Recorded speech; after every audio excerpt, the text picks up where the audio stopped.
আসলে প্রবাস জীবনটা এরকম একটা জীবন, আপনার আকামা না থাকবো আপনি জীবনে কোনো কিছু করতে পারবেন না, ঠিক আছে? ভালো একটা জায়গায় জব করতে পারবেন না, ভালো একটা জায়গায় যাইতে পারবেন না, ভালো একটা অফিসে যাইতে হলে আকামা লাগে, ঠিক আছে ভাই? আগে যার মাধ্যমে আসবেন বলবেন 15 মাসে আকামা করে দাও, তারপর আমার বিদেশ না। মনে করেন আপনারা যদি 4,80,000 টাকাতে বিদেশ আসেন, তাহলে 15 মাসে আকামা আপনার দালালে দিয়ে দিব, ঠিক আছে ভাই? আমাদের দালাল, হ্যাঁ, আমরা বিদেশ আইন না, মনে করেন সাপ্লাই কোম্পানি থেকে ঢুকাই দিছে, আজ পর্যন্ত 14 মাসের ভিতরে আকামা করে দিল না। মনে করেন টাইম দেয়, 1 মাস করে টাইম দেয়।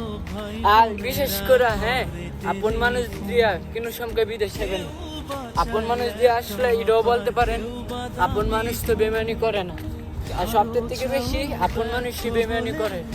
আপনারা দেখবেন একটা ভালো কিছু করতে চাইলে আপনারা সবাই মিলে বাধা দিব, ঠিক আছে?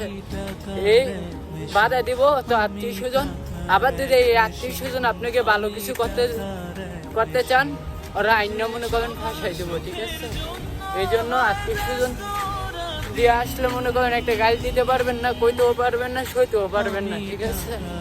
কষ্ট এটা ওই দালাল দিয়ে আসবেন, একটা গাড়ি মেল দিতে পারবেন, যেরকম একটা গাড়ি দিতে পারবেন দালাল দিয়ে, আপন মানুষের এই গাড়িটা দেওয়া যাবে না, ঠিক আছে?